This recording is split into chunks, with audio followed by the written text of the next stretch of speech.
wabarakatuh. Bagaimana kabar kalian hari ini? Sehat? Alhamdulillah, semoga kalian dalam keadaan sehat, ceria, dan tentunya tetap semangat untuk belajar. Apakah hari ini kalian sudah melaksanakan sholat? Sudahkah membaca Al-Quran? Ya, kalian harus bisa menjaga amalan-amalan itu setiap hari agar kita senantiasa mendapatkan ridho dari Allah Subhanahu wa Ta'ala.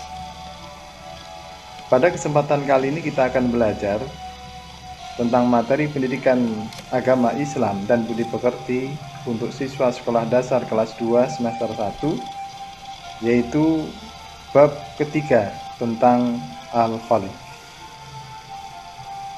Sebelum kita mulai pelajaran, marilah kita bersama-sama berdoa terlebih dahulu. Bismillahirrahmanirrahim.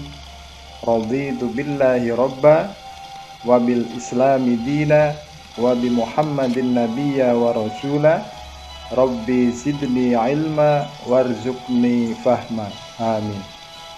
Mudah-mudahan Allah senantiasa memberikan kepada kita kemudahan dan ilmu yang bermanfaat.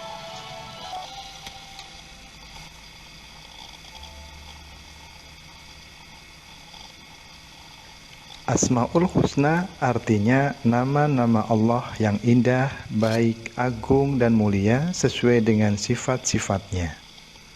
Dalam artian, perkataan asma berarti nama dan husna berarti yang baik atau yang indah. Jadi, Asmaul Husna adalah nama-nama milik Allah yang baik dan indah. Asmaul Husna merujuk kepada nama-nama, sebutan, gelar, sekaligus sifat-sifat Allah Subhanahu wa Ta'ala yang indah dan baik.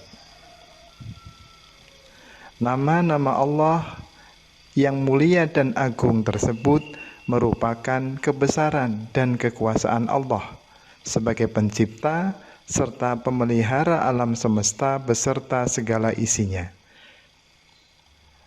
Asmaul Husna berjumlah 99 yang melekat pada diri Allah Subhanahu wa Ta'ala.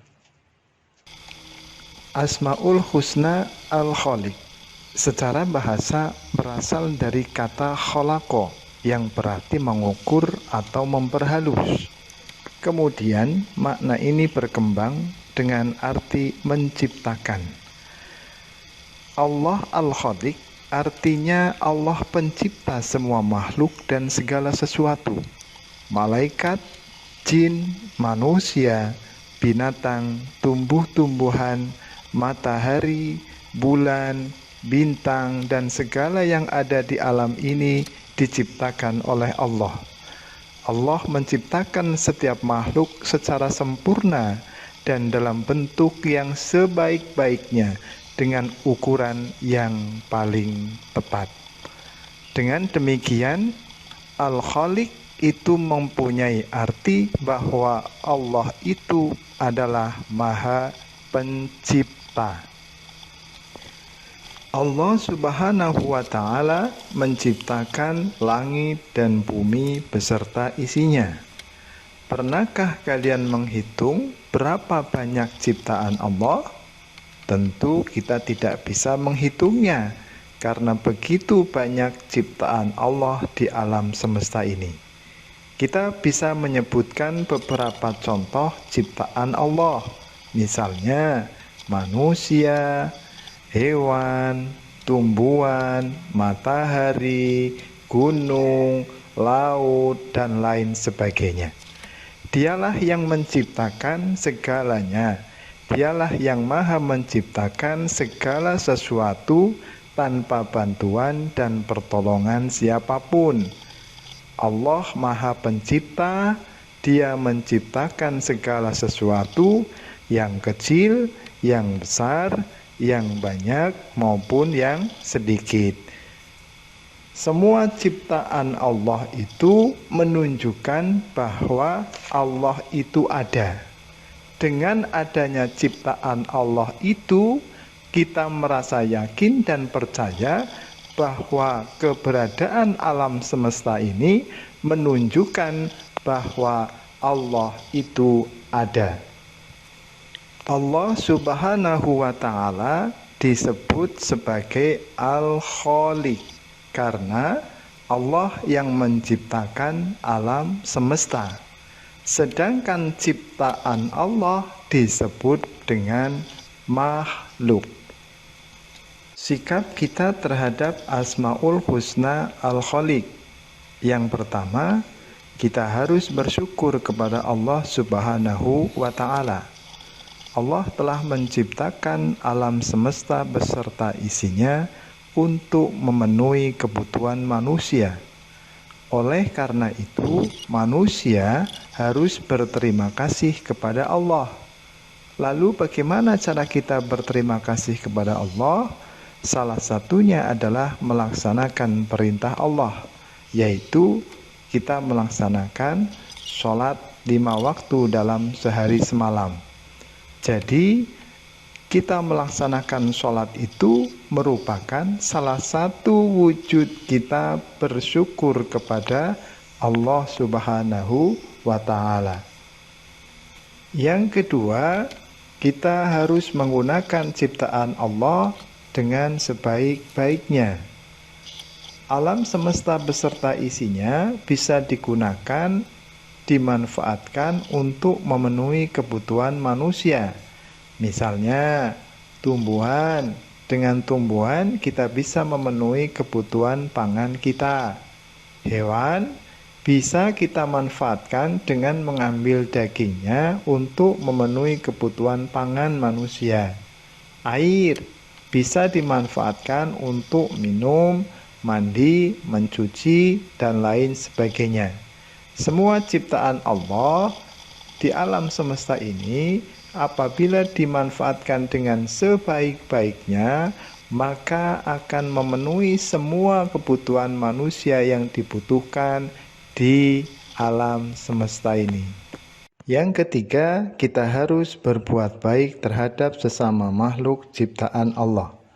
Berbuat baik terhadap makhluk ciptaan Allah seperti binatang dan tumbuhan adalah memperlakukan binatang dan tumbuhan secara baik dan penuh kasih sayang. Binatang dan tumbuhan pun ingin diperlakukan secara baik oleh manusia. Sebagai manusia, kita harus membiasakan diri memelihara dan menyayangi binatang. Allah menciptakan alam dan sekitarnya, termasuk di dalamnya binatang dan tumbuhan, adalah untuk memenuhi kebutuhan manusia. Bagaimana cara kita menyayangi binatang? Misalnya, kita memberi makan, minum, dan menyediakan tempat tinggal. Contoh kita menyayangi tumbuh-tumbuhan dengan cara menyiram setiap pagi dan sore, memberi pupuk yang secukupnya. Oleh karena itu, kita sebagai manusia sudah seharusnya menyayangi binatang dan tumbuhan serta lingkungan, karena semuanya itu nanti akan bermanfaat bagi pemenuhan kebutuhan hidup manusia itu sendiri. Yang keempat, kita harus menjaga lingkungan. Tempat tinggal kita, baik ketika berada di rumah ataupun ketika berada di sekolah, lingkungan kita harus tetap bersih. Bagaimana caranya? Tentunya kita harus senantiasa rajin membersihkan sampah. Kita buang sampah pada tempatnya, dan juga kita tidak boleh merusak tanaman-tanaman yang ada di sekitar rumah kita ataupun di sekolah, karena tanaman itu sangat bermanfaat agar kondisi udara di sekitar kita selalu dalam keadaan bersih. Dengan menjaga lingkungan kita, maka hidup kita akan merasa nyaman, sehingga hidup kita juga akan menjadi sehat. Anak-anakku sekalian, dari beberapa penjelasan tersebut dapat kita simpulkan, satu, Allah Subhanahu wa Ta'ala memiliki Asmaul Husna, yaitu Al-Khaliq, yang artinya Allah Maha Pencipta. 2. Allah Subhanahu wa Ta'ala menciptakan alam semesta beserta isinya yang disebut dengan makhluk. Ketiga, adanya alam semesta beserta isinya menunjukkan bahwa Allah itu ada. Yang keempat, sikap kita terhadap penciptaan alam semesta antara lain bersyukur, memanfaatkan ciptaan Allah sebaik-baiknya, berbuat baik sesama makhluk, serta menjaga lingkungan kita. Demikian materi tentang Al-Khaliq kami sampaikan, semoga bermanfaat dan terima kasih. Wassalamualaikum warahmatullahi wabarakatuh.